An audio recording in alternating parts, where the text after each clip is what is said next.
Assalamualaikum warahmatullahi wabarakatuh. Good afternoon. Salam Malaysia Madani. Salam pendidikan bermutu. Insan terdidik negara sejahtera. Today we are delighted to welcome Mr. Lance, an accomplished serial entrepreneur and technology leader with more than 2 decades of experience building successful businesses across Asia. After graduating with a degree in computer studies from Sunway University and later earning an MBA from Preston University, Mr. Lance founded his first company at the age of 22 and has since established multiple ventures in technology, shared service, business consultancy, training, and the food and beverages industry. He is the founder of Bilan Asia, a leading cloud service provider in Malaysia and the first Zendesk partner in Asia. Today, Bilan Asia remains the only premier Zendesk partner in Malaysia. Mr. Lance has also represented the technology industry on global stages, speaking at international conferences across Asia, and currently serves as Vice President of Internet Alliance. Thank you, Mr. for joining us at the TVRZ 2026. Very happy to be here. Sir, can you please introduce yourself? You just introduced myself. You just introduced me already. But like what you said, I've been an entrepreneur for the past 20 odd years. Why I started myself as an entrepreneur is because after 9 months of working, I didn't want to work for people anymore. I jumped 3 jobs in 9 months. Wow. So I didn't want to work for people. So at 22, I decided to start my own business. I went home to actually fix people's computers. I went to office looking for jobs as well. So that's how I started my business. Then from one by one, I started to get more and more customers until today. Wow. Alright, so for my first question is, you have started your entrepreneurial journey at a very young age and built several successful businesses across different industries. What inspired you to become an entrepreneur and what were some of the most important lessons you learned along the way? So what made me decide to become an entrepreneur is because I didn't want to work for people and I didn't like to have my time controlled. So on my third job, after 9 months, I told my ex-boss, how would you like to cut my salary by half, but you don't control my time? I see. So when you don't control my time, I can go outside and look for more business. I can go outside to look for more customers. So my first customer was actually my ex-boss.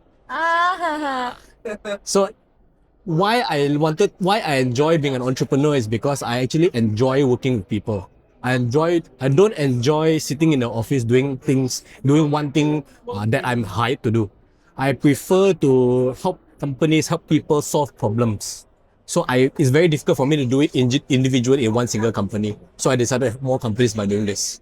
So the main reason you become an entrepreneur is you want the flexibility of time and also because you want to interact with people instead of desk job, right? Yes, correct. Alright, my next question is, books and learning resources often play an important role in personal and professional growth. Were there any books, authors, or even an idea that significantly influenced your entrepreneurial mindset? So recently, I read a couple of books which I feel was very relevant to what I do. Because as an entrepreneur, naturally, your first thing that you really need to do well is to sell. You need to be able to sell yourself better. You need to be able to communicate better. So there are a few authors and a few books that I actually really enjoy reading. One of them is an author called Chris Voss. He actually does negotiation. So he taught me how to communicate better, how to get what I want through using the right words, and how to build rapport with your audience and also with the person that you're talking to. So that's one. Another person that I enjoy reading is a lady called Jessica Cheang. Jessica Cheang is also another communications expert. She used to be a newscaster, but recently she started doing a lot of online content on how to communicate better, how to build your personal brand better, and how to command more physical or rather executive presence when you're talking to high-level executives. So these are the few good authors that I actually enjoy reading. I see. So this is some kind of a short question. Do you think books play an important role? Of course, definitely. For me personally, I don't enjoy holding ebooks. I enjoy holding a physical book because I like the smell of the books. So I still go to the bookshops and actually flip the books, actually see what kind of books I enjoy reading. And I actually still sit down on the bookshop, in a bookshop on the floor and actually still read books. So I do carry a book everywhere I go, especially when I travel. So yes, I do enjoy books. I see. I agree with you because I think books helps a lot with vocabulary, grammar, and how to manage or arrange our words to become better. Not just that, it's also a very good way to focus your thoughts, to learn how to concentrate. Because if you're reading off an ebook, if you're reading off a tablet, you are very easily distracted. Number one, not because of the other apps on the tablet, but it's also because of the light. I don't enjoy reading on a tablet because of the blue light that the tablet emits. So I actually physically prefer the physical book. Yeah, and also when we are reading the books, we are focused slightly on the books. But when we are holding our tablet, there's like TikTok, shorts, reels that making our attention span shorter. Alright, my last question is, as a technology leader working closely with cloud solutions, artificial intelligence, and digital transformation, how do you think technology is changing the way people access knowledge and information these days? So these days, information is available at your fingertips. It's not just available to those who hold books. So through a lot of these technologies that have been in the market recently, especially things like ChatGPT, all these AI tools, right? Having knowledge is no longer sufficient because knowledge is available at the tip of your fingertips, and just by a few clicks you get your knowledge already. But what is important now, it is actually to how you apply the knowledge. So application, how you use what you learn is very important. So being able to practice what you preach, practice what you learn is something that a lot of people do not know how yet, especially those who are very reliant on AI. If you know how to use AI too much, AI will think for you. Your brain also starts to rot because you don't think enough.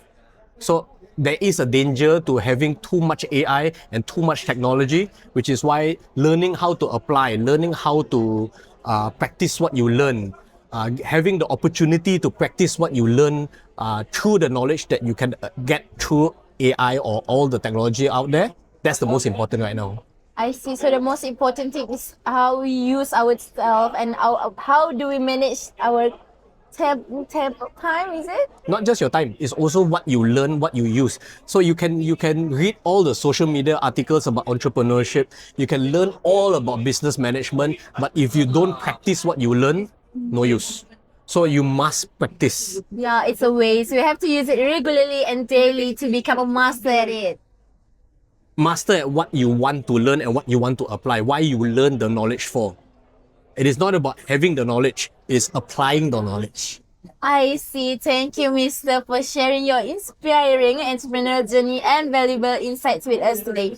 Your experiences in building businesses, embracing innovation, and leading digital transformation initiative remind us that success is built on continuous learning, adaptability, and a willingness to take bold steps forward. To our listeners, thank you for joining us for this special KLIBF 2026 podcast.